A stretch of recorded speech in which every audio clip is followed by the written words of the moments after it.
Thanks for listening to part 2 of this presentation on abdominal imaging in ICU.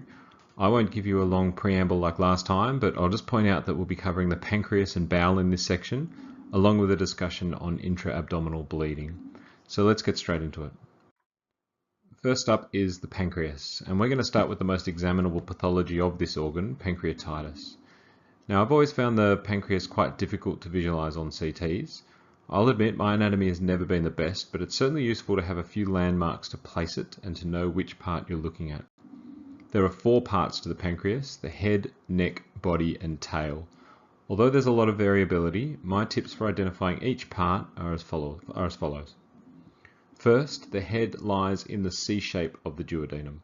That bit's usually pretty easy to spot, even on axial images. The neck lies in the vicinity of the superior mesenteric vein and artery, and is described as being the part of the pancreas anterior to where the splenic vein merges into the portal vein, as indicated by the dark blue lines on the second image. As such, it's a good trick just to follow the path of the portal vein back from the liver towards the midline, and roughly where the SMA emerges, as indicated by the red lines here, the portal vein will transition to the splenic vein to continue horizontally across the abdomen. The splenic vein usually follows the inferior border of the pancreas, where the body can be seen to follow its path, as you can see in the third image. The tail is the final section, which often terminates near the hilum of the spleen or wedged in between the spleen and the kidney. Now let's look at these same images without the highlights and actually look at the pancreas itself, where we'll see some of the hallmarks of acute pancreatitis. In the head, we see some subtle areas that don't quite enhance as much as the other parts, which gives the suggestion of pancreatic necrosis. Over in the tail, there's also a well-circumscribed area of hypodensity, which you'd think could also be suspicious for necrosis, but with the benefit of extra slices, this actually turns out to be a cyst or a lipoma, as evident by a smooth, rounded, very well demarcated border of this little lesion. There's also a lot of stranding around the pancreas, which is also quite suggestive of pancreatitis. Let's look at some slides that highlight some of the other key things to look out for with pancreatitis. Again, pause the presentation if you'd like to have some time to look at these images first. Let's again consider necrosis. This example shows a fairly normally enhancing pancreatic head, and that rounded, well-defined hypodensity within it is actually a rather dilated common bile duct traversing the head of the pancreas rather than necrosis. It's actually easy to appreciate this with more slices, which you can follow at Retroperitoneal if you want. Again, we can see the merging of the portal vein and the SMV, which denotes the neck of the pancreas. We can see that from the neck and extending into the body and tail certainly has a very clearly reduced enhancement. And if you look across the entirety of the remaining pancreas, from neck all the way through to tail, there's not only uniform reduced enhancement, but the whole pancreas appears grossly swollen. This represents necrotizing pancreatitis of all but a very small area of the head, with the common bile duct dilatation pointing to a possible obstructive cause. Necrosis can be complicated by the formation of necrotic collections. These collections can be infected or sterile, and they can be either within the pancreas or peripancreatic. Systematically looking at the pancreas again, we see the head next to the duodenum. We see the splenic and portal vein merging, denoting the neck. And we see a diffusely swollen pancreas with a very focal area of necrosis in the body, or what could be argued to be the tail. The tissue of the pancreas is not particularly well defined, and in the last 2 images you can see a peripancreatic fluid collection near the tail.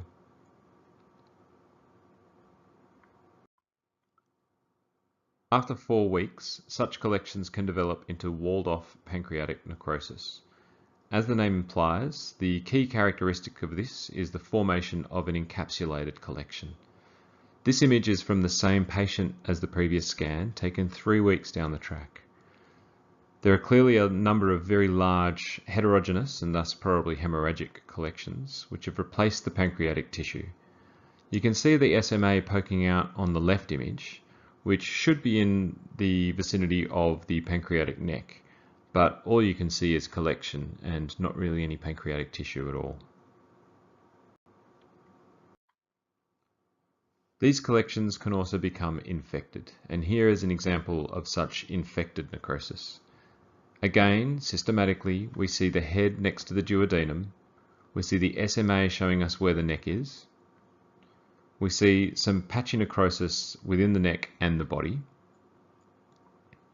and then some gaseous collections, which are really quite extensive. And these gaseous collections are both within and outside the body and tail of the pancreas.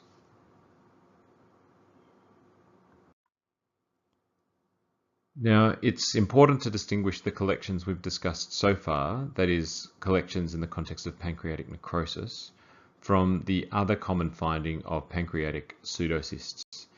Now, pseudocysts arise out of an inflammatory reaction to the leaked pancreatic fluid and can be found anywhere that this fluid may have tracked to, most commonly in the pancreatic bed, but sometimes as remote as the chest or groin.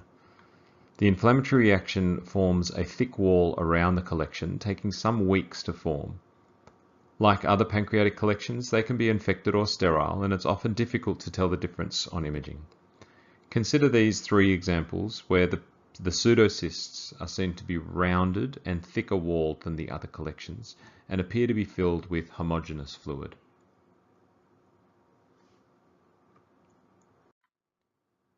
Okay, we're going to leave the pancreas for now and go further down the abdomen to the bowel. The first thing we'll talk about is obstruction, and we'll go over the features of small versus large bowel obstruction. Starting with small, the key features are dilated loops with 3 instances of dilation greater than 3 centimeters, mostly centrally distributed. These dilated loops should show the presence of circular folds or valvulae conniventes or plicae circularis, which should be visible across the entire width of the dilated bowel. Air fluid levels on the erect film could also be seen, but these aren't exclusive to the small bowel. Large bowel obstructions are indicated by dilated loops in a more peripheral distribution. Given the larger diameter of the large bowel, obstruction is implied by a much larger diameter, 6 centimeters for the entirety of the colon except for the cecum, which is considered dilated beyond 9 centimeters. The large bowel has haustra as opposed to the circular folds of the small bowel, which don't tend to be visible across the entire width. So the key differences between small and large bowel obstruction can be thought of as central versus peripheral distribution, with circular folds versus haustra, and with dilation indicated by the 3-6-9 rule, 3 centimeters for small bowel, 6 centimeters for large, and 9 centimeters for the cecum. Easy. The same rules apply to CTs, where a CT scan will increase the sensitivity, but also give more information regarding transition points, causative lesions, and so on. Moving on to bowel perforation, again it's worth starting with plain films, where the erect chest X-ray is of clear value when it demonstrates free subdiaphragmatic gas. This will confirm perforation, but CT would be required to localize it. This case on the left is a clear-cut example that couldn't be forgiven if missed. But take a close look at the film on the right. It's always worth scanning the diaphragm of any chest X-ray, as without focused attention, the gas under this right hemidiaphragm could easily be missed. There's even likely gas under the left hemidiaphragm as well, though it's even more subtle.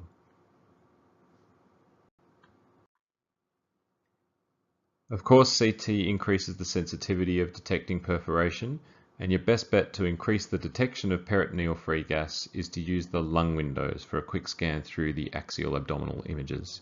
Of course, in the exam, you probably won't be able to select windows, but it's still worthwhile keeping in mind. Have a look at how much clearer the anterior abdominal free gas becomes in these two images, just with the windows changed. As we mentioned earlier, CT is also useful for locating the site of perforation, which may even be contained without any significant peritoneal gas. Now this case is clearly not a contained perforation, as demonstrated by the free air tracking all the way along the anterior surface of the liver, but the site of perforation can be readily identified. If you'd like, pause the presentation and see if you can convince yourself of where the perforation arises from. So in the second image, we can see a fairly linear track of gas bubbles leading down from the anterior gas towards the duodenum. If we follow across to the third image, we can see one of these bubbles, which appears to be in continuity with the lumen of the second part of the duodenum, which is the site of perforation in this case. Next, we're going to talk about gut ischemia, but we're going to try and keep it pretty simple. Let's first consider this expertly constructed diagram, which serves to highlight the arterial supply of the gastrointestinal tract. In considering bowel ischemia, it's clearly relevant to consider the SMA and the IMA territories. The SMA territory begins from roughly the second part of the duodenum. It includes the pancreas and then goes all the way around to 2/3 along the transverse colon. The IMA territory takes over from here and continues all the way down to the rectum, noting that the rectum also gets some blood supply from the internal iliac. This arrangement gives rise to a couple of watershed areas, notably at the splenic flexure and at the rectosigmoid junction. These areas are particularly at risk of ischemia during low flow states, such as partial occlusions of vessels or systemic insults like hypertension and hypoxia. However, in the event of a total occlusion of the SMA or IMA, the entire territory would be at risk. CT dominates the investigation of gut ischemia, but unfortunately the findings are highly variable depending on the causative pathology and the time course involved. Let's consider a few examples to illustrate this. Firstly, consider these axial slices of two CTs during the arterial phase. The image on the right represents a normal study. Note the appearance of the small bowel in the image on the left. The bowel is distended, filled with fluid, and is extremely thin-walled, and that's likely reflective of the reduction in blood supply to the mucosa. In fact, it's hard to see any enhancement of any small bowel wall at all in that left-sided image. Now let's look at some slices relating to the arterial supply. Pause the presentation and take a few minutes to try and spot the pathology in this case. So on the first image, we can see the celiac trunk coming off the aorta a little bit off the midline. And then almost straight after that, as we can see in the second image, the SMA does exactly the same thing. We follow both arteries along their course, noting the strong contrast filling, and then it looks like the SMA filling isn't quite as good as it was, and then one slice later, the vessel can't be seen at all. This case is a good demonstration of an SMA occlusion and resultant small bowel ischemia. Now let's consider another case, this time in a different territory. Go ahead and pause to take some time to scan the images, but please ignore everything except for the bowel. So hopefully you picked up that there's something pretty wrong with the transverse and descending colon. Their walls are grossly thickened in the first three images, but perhaps the transverse is looking a little more normal by the third image, and everything looks pretty much back to normal by the time the colon is down in the pelvis in the fourth image. There's also a bunch of stranding around the thickened descending colon in the first three images. So the splenic flexure and descending colon are pretty sick, and colitis such as this could have many causes. However, we know that this represents a watershed area between the SMA and the IMA supply, so it makes sense to look at those in a little bit more detail. Here are three arterial phase slices from the same patient at the level of the celiac, the SMA, and the IMA. Just look at that pathetic little IMA. This chap probably had watershed ischemic colitis in the context of a stenosed IMA origin.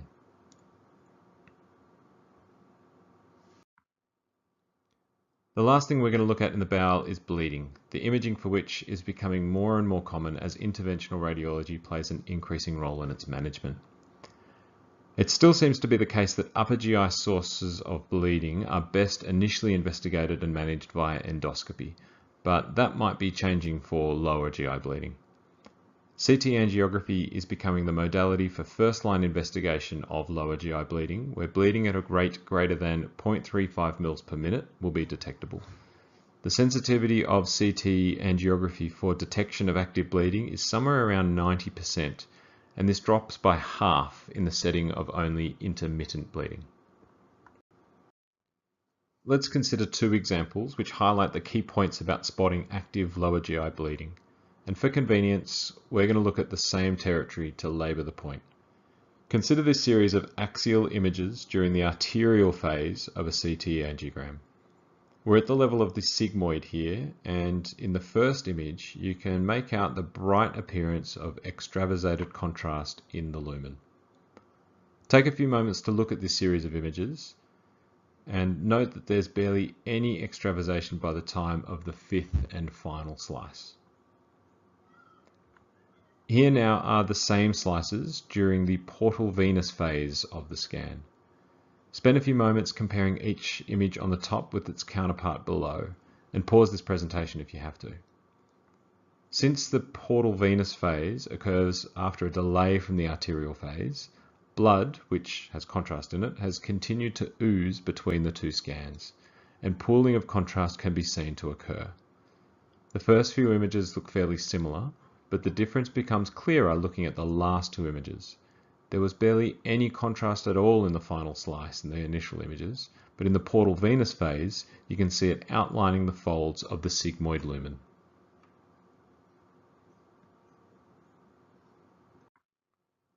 Let's consider another case in the same territory, this time just a little higher in the sigmoid. This example makes the change from arterial to portal venous phase even more obvious.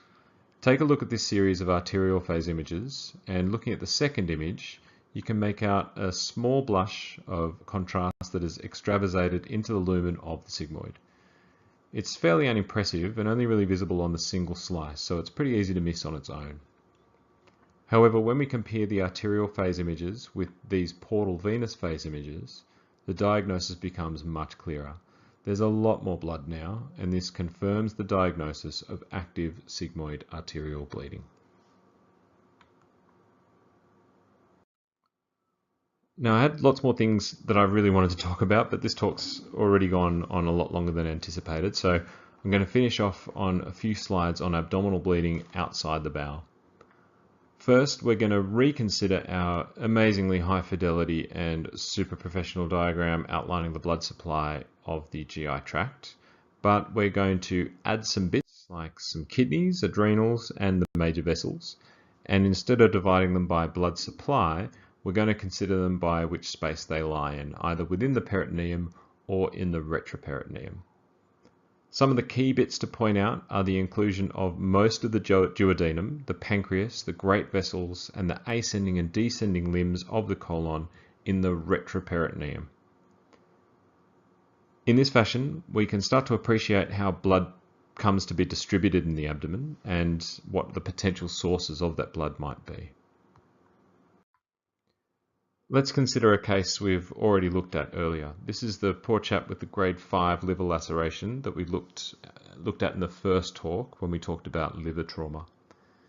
This time we're continuing to look a little further down the abdomen to see where all the blood comes to sit. In the first and second images, you can clearly appreciate the large volume of blood bathing the liver and the spleen. Then in the remaining images, you see blood surrounding the small bowel and travelling in deep pockets bilaterally all the way down to the level of the pelvis. Note the complete absence of blood around the kidneys and the psoas muscles. This is a great demonstration of a peritoneal source of major hemorrhage. This next case is pretty obvious for the cause of hemorrhage. God help you in the exam if you missed the massive ruptured AAA in the middle three images, but let's again focus on the distribution of the blood. This aneurysm has ruptured to the patient's left side, and probably the most marked abnormality is the blood distributed throughout the fatty tissues around the kidney, making up the perirenal and pararenal spaces. This blood has caused massive enlargement of these spaces and can be seen to displace the kidney anterolaterally in the first image, noting that the aorta is intact and of normal caliber at that level.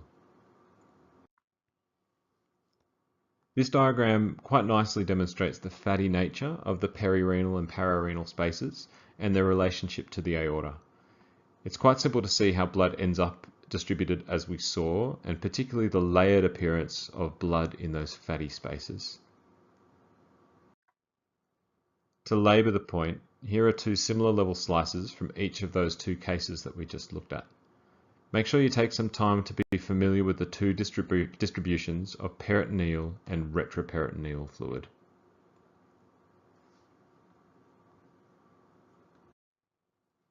Now, if we consider this diagram one more time, it allows us to address another important site to look for bleeding, the psoas muscle.